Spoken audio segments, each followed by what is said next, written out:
Adam, it's the first day of Patriots training camp. The Patriots want to talk about football, but the only thing anybody can really talk about still is, of course, Aaron Hernandez.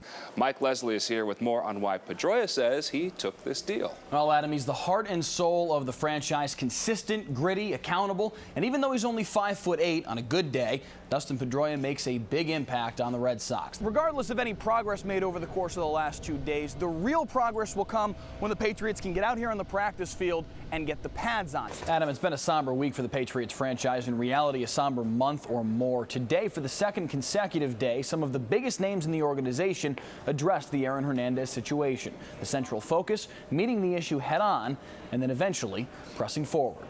A clearly affected and sincere Bill Belichick, putting it succinctly in his opening remarks today as he addressed the media for the first time since Aaron Hernandez's arrest. The Patriots head coach said the franchise will learn from this terrible experience and stressed that Hernandez and his situation is an isolated incident. And I'm Mike Leslie. Up next in 7 Sports. No matter what your instincts tell you and no matter what the score is, if the Red Sox fall behind tonight, do not stop watching. The Sox showing they're at their best with their backs to the wall, turning Fenway Park into walk-off city. What's gotten into these guys? We'll take a look next. Tiger Woods has never won a major championship without at least a share of the lead after 54 holes. Tomorrow morning, he'll try to break that streak, poised and in contention at the British Open, but he'll have to beat an Englishman to pull it off. 7's Mike Leslie is live at Gillette Stadium with more on the reshuffled roster. Kevin, thanks. Reshuffled, probably an understatement for this football team. There's uncertainty at several different positions, specifically on the offensive side of the ball, but that's not deterring the Pats head man. Nobody's returning 22 starters at every position in this league. It just doesn't exist. Pats head coach Bill Belichick blunt in his approximation of the Patriots' turnover situation. There's turnover on every team every year, so that's just the way it is in the National Football League. I don't think there's any reason to act like it's any different. True, but not every team in the league is missing their top 5 pass catchers from a year ago. The biggest name amongst the new guys is Danny Amendola. His focus is trying to live up to Tom Brady's expectations. We're all just trying to get on the same page. You know, he's been here for a long time doing a lot of great things, and, you know, I'm trying to adapt and trying to learn the best I can to get where I need to be for him and for our whole team. Another concern for the Pats, Alfonso Dennard and his ongoing legal struggles. The cornerback battling DUI charges in Nebraska. I'm not trying to talk about that right now. I'm just happy to be back on the field. It's a great opportunity. I mean, do you feel like you made a mistake? Focus on football right now. Regardless of any legal issues, turnover, anything, Belichick sees one historic common thread that will improve this team come the regular season. I know, like, players that have been in this system a long time and I've coached for a long time, guys that get better every single year. You know, guys like Brady and Wilfork, Mayo, Mankins, guys like that, going back to, you know, some of the other great players that were here, you know, Troy Brown, Brewski, and those guys got better at something every year. And, you know, we mentioned Tom Brady and his high expectations. They can often be exceedingly high. He got a little bit vocal today at different points, in a positive way for sure, but in some 7-on-7 moments for the Patriots, Brady getting loud, getting animated, providing that much-needed vocal leadership for this football team. At Gillette Stadium, Mike Leslie, 7 Sports. And now, time for 7 Sports.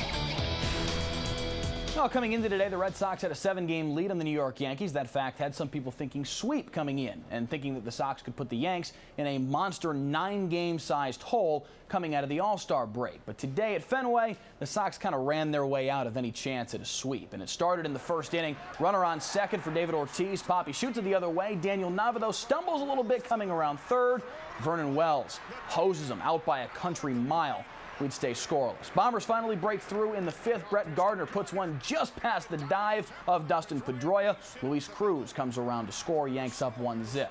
Another base running blunder for the Sox in the home half. Mike Karp tries to come home on the wild pitch here, but bad move. Chris Stewart gets it to Hiroki Kuroda. Karp's dead at the dish to end the inning. It was 2-0 Yanks in the 7th. Enter Matt Thornton. Robinson Cano spoils his Fenway Park debut. He goes oppo, dumping one into left. It's Cruz coming around once again. 3-zip pinstripers. Next batter is Lyle Overbay. He was 3 for 4 on the day, including this wall ball RBI single to left. Ichiro comes around. 4-0 Yanks on top. Sox got 2 back in the bottom of the frame, but in the 8th, another misadventure on the base paths. This time, Chris Stewart making an incredible grab, going into the stands to make the play, spins and fires and gets Daniel Nava at second. Not pretty. Sox lose 5-2 the final. Actually, right before the play happened, I was actually told, hey, don't go anywhere. And then I just stopped thinking when the ball was hitting the air, and that's unfortunate because late in the games you need to be on top of stuff, and that was one of those times that I just wasn't on top of what I should have been on top of, which is just those little things, and it happens, but it's unfortunate that happened then. It comes down to being aggressive. And if you want to be aggressive, making mistakes, that's the best way to do it, on the base paths, because if you're aggressive, you're going to speed them up, and that's usually them making mistakes. And today they didn't make mistakes, and it ended up costing us. Now, John Lester's last start was a week ago tonight. He just had the whole All-Star break to recharge for his next turn in the rotation, which was supposed to come tomorrow.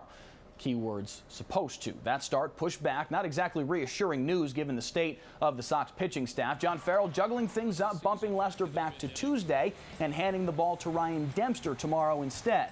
Now, before Sox fans assume the worst, the skip says there's no specific concern with his southpaw, just a chance to give him a little more rest. Just coming out of the break, just general wear and tear through the first half of the season. Felt like 2 things. One, we have an opportunity right now to give him a couple extra days coming out of the break. And 2, he'll benefit from it.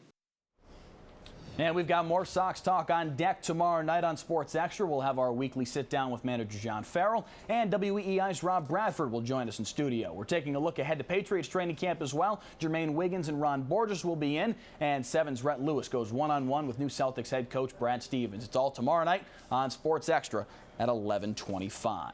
Second place Tampa Bay Rays looking to stay hot north of the border, leading the Jays 2-0 in the third. Rookie phenom Will Myers tacks on yet another RBI single, gives the Tampa Bay Rays a 3-zip lead. But it was 4-3 in the ninth. Toronto with a chance. Runners on second and third. Fernando Rodney, though, gets Adam Lind to fly out to end it. Rays have taken 16 of 18. They trail the Sox by just a game and a half. Tiger Woods has never won a major championship without at least a share of the lead after 54 holes. Tomorrow morning, he'll try to break that streak. Poised and in contention at the British Open, but he'll have to beat an Englishman to pull it off. Tiger getting it going early, dropping the long birdie putt here on the second, grabbing himself a share of the lead at 3 under par. He would take the lead outright for a moment, but not to be outdone, Lee Westwood showing some putting prowess of his own, lining this one up from 70 feet away for an eagle on the 5th. Westwood eyeing his first major. He takes the lead outright. It was all good for Woods until 17. Here, his second shot on the par 5 finds the cross bunker. Tiger would bogey the hole. He'd end the day at 1 under par, 2 strokes back of Lee Westwood. Here is Westwood on 17 himself. No issues. Drops the birdie putt. He's 1 under for the day, 3 under for the tournament. 2 shots in front of Tiger. I'm looking forward to it. I'm looking for the challenge of it, and I've been in this position before, the past 5 years, and I've been in that hunt on that mix, and I'm in it again. So hopefully tomorrow I can play well and win the tournament. Revolution and Cruz scoreless in stoppage time. Never say Jose Gonçalves doesn't have a flair for the dramatic. Heads in his first MLS goal to put the Revs in front. Diego Fagundes would add another 3 minutes later. Revs take it 2-0. They get their first win in Columbus since 2009. And in a massive understatement, Dustin Pedroia on reports of the second baseman potentially signing a 9-figure contract extension to remain with the Red Sox. Petey said, quote, "It'd be great." Reports say a 5- or 6-year deal is in the works. I'm Mike Leslie. That's sports. 7 News at 11. We'll be right back.